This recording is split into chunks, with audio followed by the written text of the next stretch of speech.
نحمده ونصلي على رسوله الكريم اما بعد فاعوذ بالله من الشیطان الرجیم بسم اللہ الرحمن الرحیم۔ عزیز طلباء، السلام علیکم ورحمۃ اللہ وبرکاتہ۔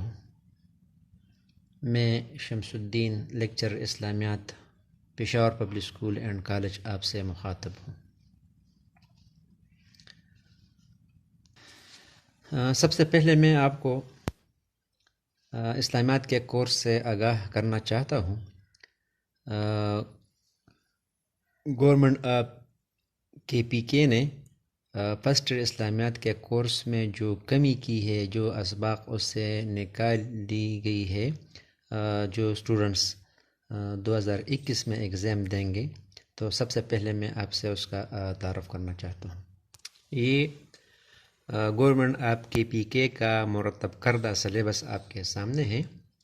اس میں آپ فرسٹ ایئر کے اسلامیات میں جو اسباق پڑھیں گے، جس میں آپ ایگزام دیں گے، یہ صرف 2021 میں جو اسٹوڈنٹس ایگزام دیں گے ان کے لیے ہے۔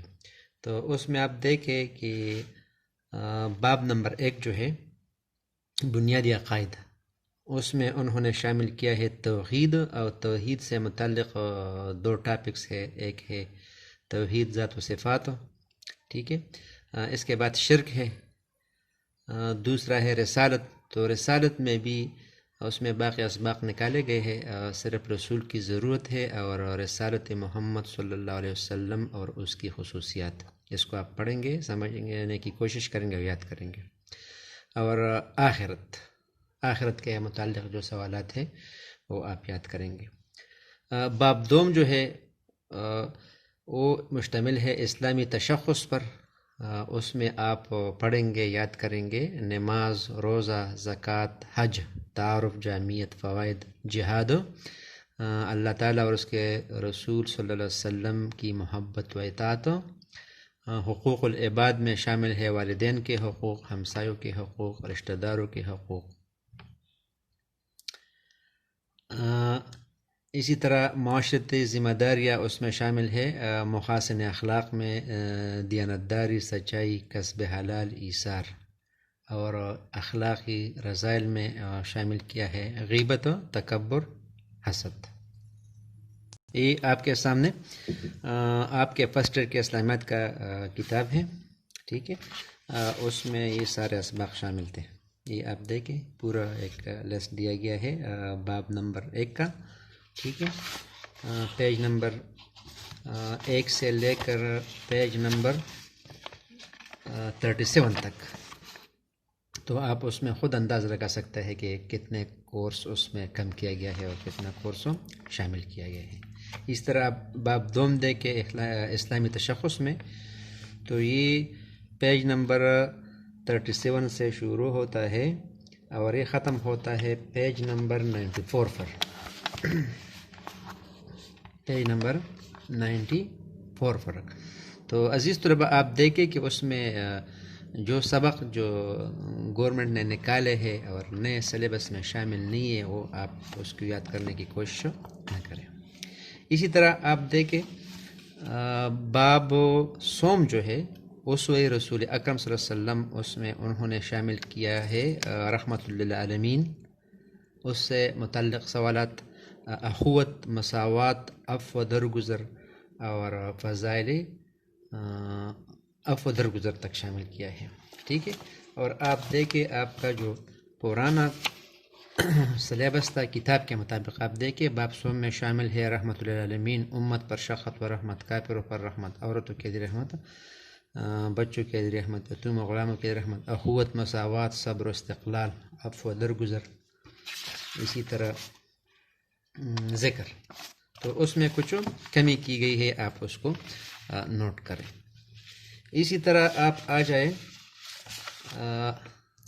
باب چہارم کی طرف، تو یہ تعارف قرآن و حدیث ہے۔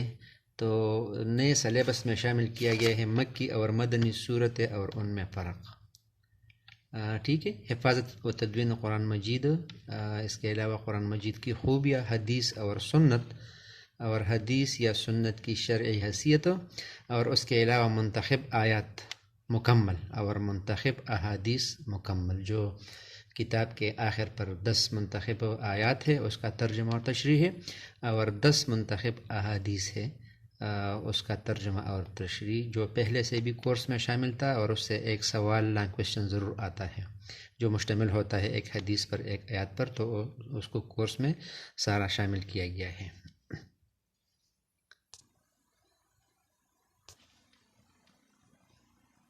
عزیز طلباء، جیسا کہ آپ کو معلوم ہے ہمارے فرسٹ ایئر کا جو اسلامیات کورس ہے وہ 4 ابواب پر مشتمل ہے۔ اس میں باب اول جو ہے اس میں بنیادی عقائد شامل ہیں، یعنی اسلام کے جو بنیادی عقائد ہے یا ارکان اسلام، آمنت باللہ و ملائکتہ و کتبہ و رسولہ والیوم الآخر والقدر خیرہ و شرہ من اللہ تعالی والبعث بعد الموت، یعنی اس چیپٹر میں جو بنیادی 7 عقائد ہے اس پر بحث کی گئی ہے، اور یہ چیپٹر ہم نے کلاسز میں جب ریگولر کلاسز تھے اس میں پورے کا پورا تفصیل کے ساتھ پڑھا ہے۔ اسی طرح باب دوم جو ہے وہ مشتمل ہے اسلامی تشخص پر، تو یہ باب ہم نے چھوڑ دیا تھا۔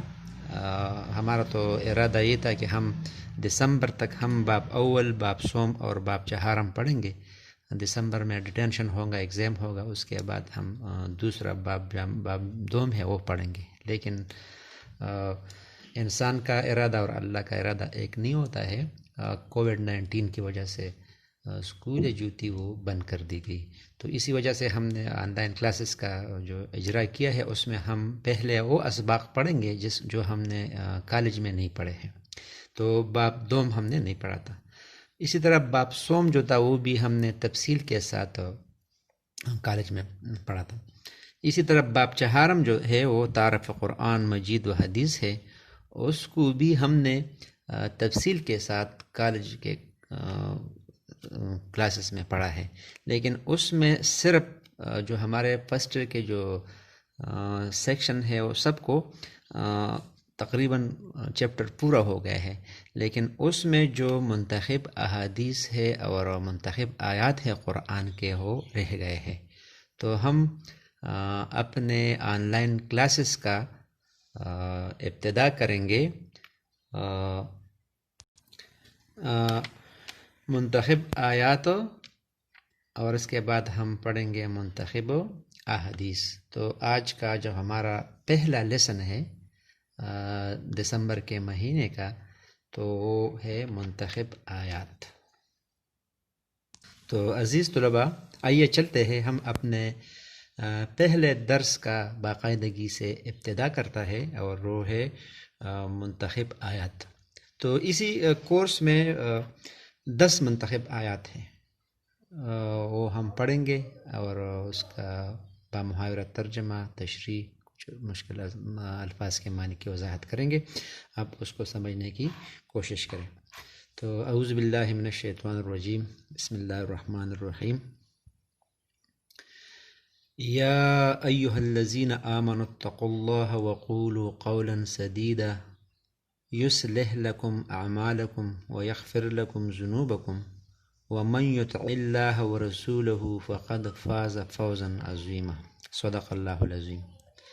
تو یہ منتخب آیات جو ہے اصل میں 2 آیات ہے، یہ لیے گئے ہیں سورۃ احزاب سے، سورۃ احزاب کا آیت نمبر 70 اور 71۔ یہ پیارے بچوں، یہ آپ نے کلاس 10 میں بھی پڑھا تھا، اس لیے کہ سورۃ احزاب آپ کے 10 کے کلاس کے کورس میں شامل تھا۔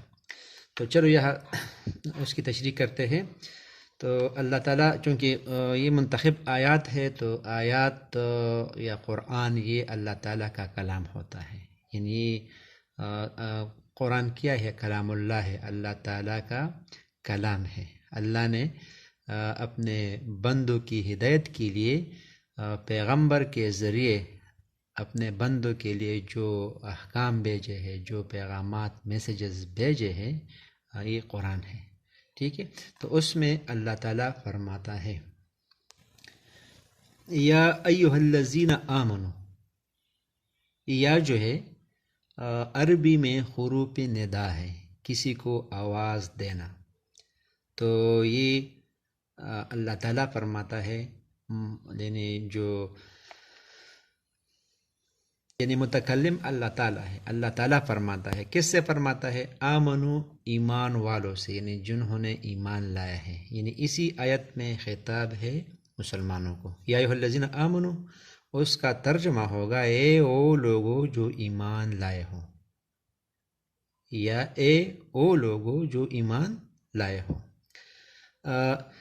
یعنی اللہ تعالیٰ مسلمانوں کو مخاطب کر کے فرماتے ہیں، ٹھیک ہے، کہ آپ یہ بات غور سے سن لو. وہ بات کون سی ہے؟ تو آگے فرماتے ہیں کہ اتقوا اللہ، اتقوا اللہ، اللہ سے ڈرو. یہ تقوی لفظ قرآن میں، اسلامی شریعت میں بار بار آتا ہے. اتقوا اللہ کا مطلب کیا ہے؟ تم اللہ سے ڈرو. مختلف معنوں میں آتا ہے. کبھی آتا ہے پرہیز کے معنی میں، پرہیز کرو، اللہ سے ڈرو، اپنے آپ کو بچاؤ. تو اتقوا اللہ، تم اللہ سے ڈرو. یعنی مسلمانوں سے پہلا خطاب یہ ہے کہ تم اللہ سے ڈرو. تقوی ایک مسلمان کے دل کی وہ صفت ہے جس کی بنا سے وہ نیکیوں سے محبت کرتا ہے اور برائیوں سے، گناہوں سے نفرت کرتا ہے. یہ ایک دلی کیفیت ہے. اس لیے کہ پیغمبر صلی اللہ علیہ وسلم نے تقوی کی وضاحت کرتے ہوئے فرمایا کہ التقوی ہا ہونا، یعنی اشارہ کیا دل کی طرف. یہ دل میں چھپی ہوئی صلاحیت ہے، یہ نظر نہیں آتی ہے.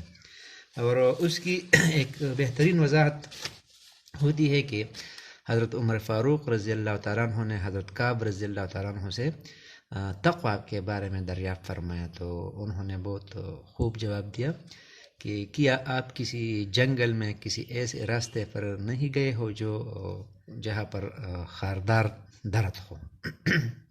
تو آپ نے فرمایا کہ کیوں نہیں گیا ہوں. تو فرمایا کہ آپ کیا کرتے ہیں؟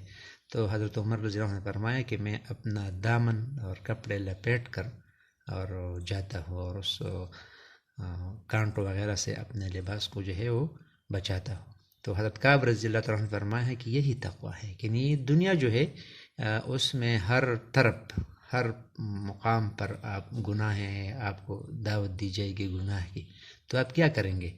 آپ اس سے اپنے آپ کو بچاتے رہیں گے اور منزل مقصود تک آپ جائیں گے، گناہوں سے اپنے آپ کو بچاتے رہیں گے. تو اتقوا اللہ، تم اللہ سے ڈرو. تو پہلا خطاب یہ ہے، اللہ تعالیٰ نے مسلمانوں سے یہ ڈیمانڈ کیا ہے اے مومنو آپ کیا کریں؟ اللہ سے ڈرو. دوسرا ہے وقولوا قولا سدیدا، وقولوا کہہ دو اور تم کہو، وقولوا اور تم کہو قولا سدیدا، سیدھی بات. آیت کریمہ کے دوسرے حصے میں اس بات کی تاکید کی گئی ہے کہ آدمی ہمیشہ درست بات کہے، صاف اور دو ٹوک بات کہے، اس میں جھوٹ وغیرہ کا شائبہ نہ ہو. تو دوسرا ڈیمانڈ اللہ تعالیٰ کا یہ ہے کہ آپ کے باتوں میں جھوٹ کا احتمال نہیں ہونا چاہیے، آپ ہمیشہ سچ اور درست بات کہیں. تو وقولوا قولا سدیدا، قولا سیدھی بات یعنی دو ٹوک بات کہہ دے. تو یہ دو تھے اللہ تعالیٰ کے انسان سے ڈیمانڈ کہ آپ کیا کریں؟ تقوی اختیار کریں اور بات سیدھی کریں، درست بات کہیں. تو جب آپ یہ دو اعمال اختیار کریں گے، اللہ تعالیٰ کو آپ کو اس کو توفیق دے گا، تو اس کے بدلے میں آپ کو جو ریوارڈ ملنے والی ہے وہ کون سی ہے؟ تو آگے اللہ تعالیٰ فرماتا ہے کہ یصلح لکم اعمالکم، یصلح او سموار دے، درست کر دے، لکم تمہارے لیے، اعمالکم تمہارے اعمال. تو آپ کو جو ثمرات ملنے والے ہیں ان دو اعمال کے برکت سے، تو یہ ہے کہ اللہ تعالیٰ تمہارے اعمال درست کر دے گا. یعنی تم سے آٹومیٹکلی جو کام سرزد ہوں گے وہ قرآن اور حدیث یعنی شریعت کے مطابق ہوں گے. یہ اللہ تعالیٰ کا وعدہ ہے. دوسرا بدلہ جو انسان کو ملنے والا ہے وہ ہے وَيَغْفِرْ لَكُمْ ذُنُوبَكُمْ، وَيَغْفِرْ لَكُمْ ذُنُوبَكُمْ. تو وَيَغْفِرْ لَكُمْ، اور وہ تم کو بخش دے گا. یعنی تمہارے گناہ جو ہے اس پر عفو کا قلم تیر دے گا. ذنوبکم تمہارے گناہ. یعنی اللہ تعالیٰ فرماتا ہے کہ اے انسان جب تم نے دو کام کیے، یعنی تقوی اختیار کیا اور سیدھی بات کہہ دی، یعنی جھوٹ نہیں بولا، ہمیشہ سچ بولتے ہو، صادق اور امین ہو، تو اس کے بدلے میں اللہ تعالیٰ کیا فرماتا ہے؟ آپ کے اعمال درست فرماتا ہے اور آپ کے گناہ بخش دے گا، یا آپ کو توبے کی توفیق دے گا، یا اللہ تعالیٰ کے پاس اختیار ہے وہ آپ کے جو گناہ سرزد ہوئی ہے اس پر عفو قلم پھیر دے گا.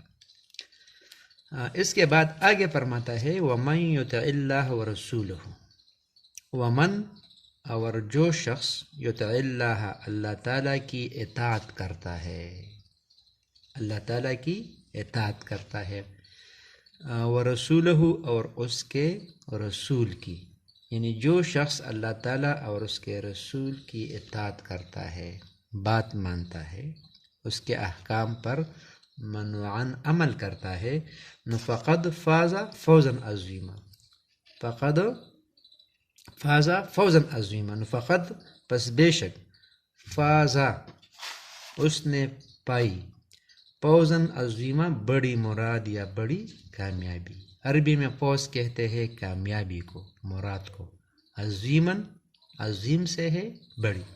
ایک دوسری جگہ اللہ تعالیٰ فرماتا ہے قرآن پاک میں کہ